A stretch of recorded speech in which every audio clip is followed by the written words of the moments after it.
Olá pessoal, tudo bem? Aqui quem fala é o professor Pedro Souza e no vídeo de hoje vamos fazer um projeto de um circuito combinacional desde o início, obtendo a tabela verdade, obtendo a expressão lógica e descrevendo esse circuito em VHDL. E no final dessa aula nós vamos realizar a simulação desse circuito usando o Questa para verificar se o funcionamento ele está de acordo com aquilo que a gente deseja. Então o exemplo que eu peguei aqui para vocês é um detector de maioria. É um circuito, projeta um circuito com 3 entradas e uma saída. A saída deve ser nível lógico alto toda vez que a maioria das entradas for nível lógico alto. Então o circuito que a gente quer projetar é um circuito como está indicado aqui. Um circuito com 3 entradas, que aqui eu estou nomeando de X, Y e Z, e uma saída que eu estou chamando aqui de F. Em que F vai ser nível lógico alto, ou seja, F vai ser igual a 1, toda vez que a maioria das entradas X, Y, Z também for nível lógico alto, ou seja, quando a maioria das entradas X, Y, Z for igual a 1. Então, sempre lembrando, o nosso projeto lógico combinacional sempre inicia com a obtenção da tabela verdade. Então, nós temos aqui a nossa tabela verdade de 3 entradas, no caso aí nós temos 8 linhas, e nós temos todas as possíveis combinações de entrada. No caso 000, 001, 010, 011, 100, 101, 110 e 111. E agora a gente vai preencher a nossa saída F seguindo a regra da maioria. Então, para essa primeira linha da tabela verdade, a maioria das entradas é igual a 0, certo? Então, a minha saída vai ser igual a 0. Nessa segunda linha da tabela verdade, eu tenho uma entrada em nível lógico alto e 2 em nível lógico baixo. Então, como não tenho a maioria das entradas em nível lógico alto, a saída vai ser igual a 0. Nessa terceira linha da tabela verdade, eu tenho uma entrada em nível lógico alto e 2 em nível lógico baixo. Então, como a maioria das entradas não é nível lógico alto, a minha saída é igual a 0. Por fim, nessa quarta linha da tabela verdade, eu tenho 2 entradas em nível lógico alto e uma entrada em nível lógico baixo. Aí, nesse caso, a maioria das entradas é nível lógico alto, por isso que a saída F é igual a 1. Na quinta linha da tabela verdade, eu tenho uma entrada em nível lógico alto e 2 em nível lógico baixo. No caso, a maioria das entradas não é nível lógico alto, então a minha saída é igual a 0. Nessa sexta linha, eu tenho 2 entradas em nível lógico alto e uma entrada em nível lógico baixo. No caso, a maioria das entradas é nível lógico alto, então a saída vai ter que ser igual a 1. Na sétima linha, eu tenho 2 entradas em nível lógico alto e uma entrada em nível lógico baixo. Aí, nesse caso, a maioria das entradas é nível lógico alto, por isso que a saída é 1. E por fim, na oitava linha, eu tenho as 3 entradas em nível lógico alto. Como as 3 entradas estão em nível lógico alto, a maioria das entradas é nível lógico alto. Por isso que a saída F vai ter que ser igual a 1. Então, nós fizemos o nosso primeiro passo, que é a obtenção da tabela verdade. Vamos agora para o nosso segundo passo, que é o mapa de Carnot. A obtenção da expressão lógica, que você pode fazer por soma de mintermos, mas nesse caso aqui eu vou fazer por mapa de Carnot, porque eu já obtenho a expressão lógica simplificada.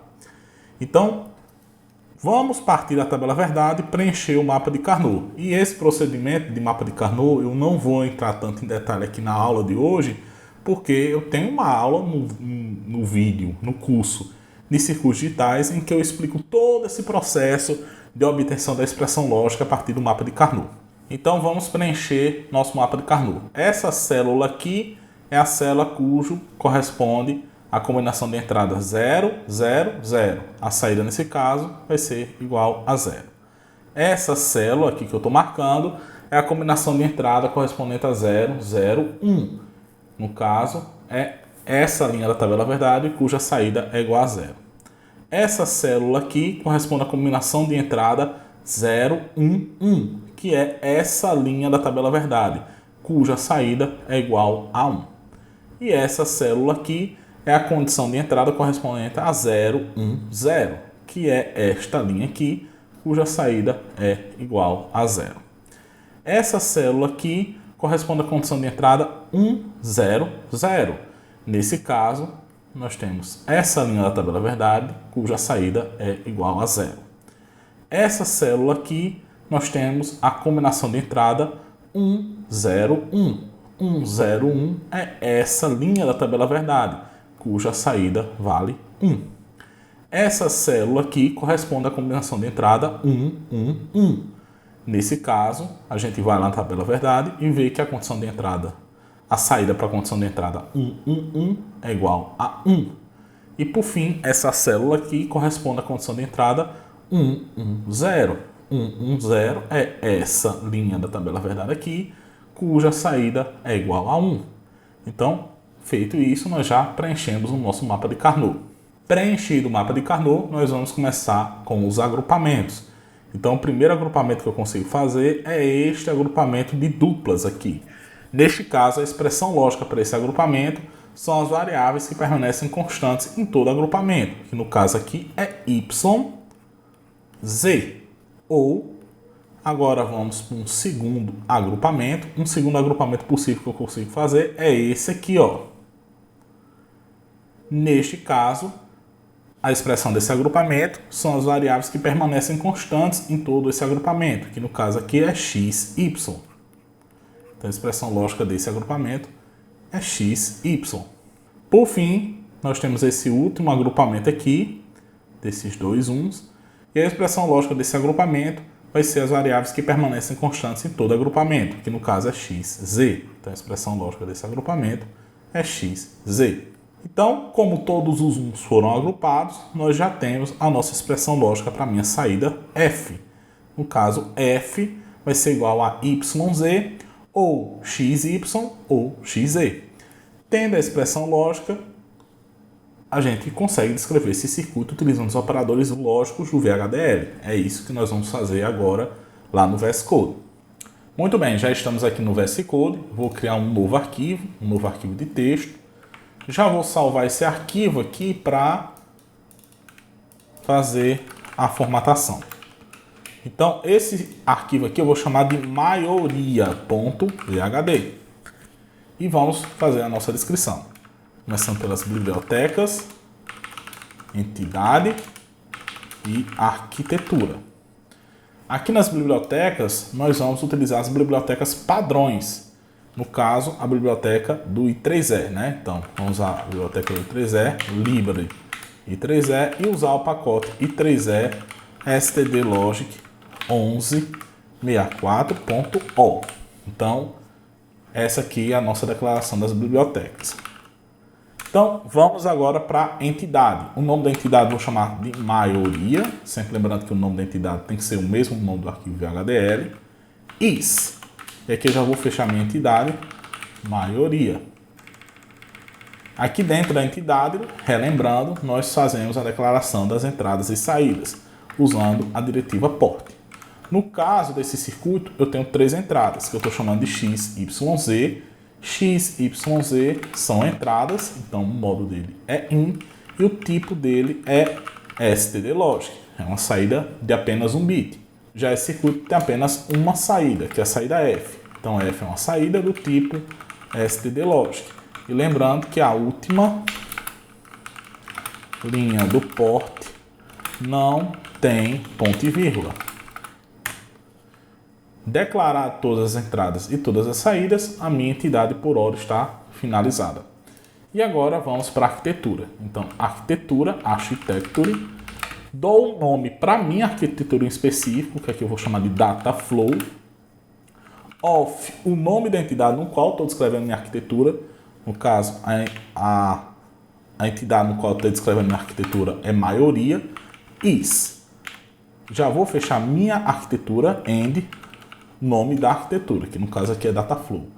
E neste caso, nós vamos apenas descrever a expressão lógica de saída. Para isso, nós não vamos precisar dos signos. Então, como nós não vamos precisar dos signos, já podemos ir para o begin. Aqui no begin, eu coloco a expressão lógica da minha saída F, que nesse caso é y n z, o x and y, o X, N, Z, que foi a mesma expressão que a gente obteve utilizando o mapa de Carnot. E é somente isso. Nosso circuito já está completamente escrito, porque eu descrevi a minha expressão lógica de saída. Vamos agora salvar e vamos lá no Questa para fazer a simulação desse circuito. Estando aqui no Questa, nós podemos criar um novo projeto. Vamos em File, New, Project. E o nome do projeto eu vou chamar ele Maioria. Posso botar um nome diferente. Aqui eu estou colocando o mesmo nome da entidade. E a pasta do projeto eu vou colocar na mesma pasta que eu coloquei meus arquivos VHDL. Após isso eu clico em OK e agora eu adiciono novos arquivos clicando aqui, Add Existing File. E aqui em File Name eu procuro justamente pelo arquivo VHDL que eu acabei de descrever, que é maioria.vhd.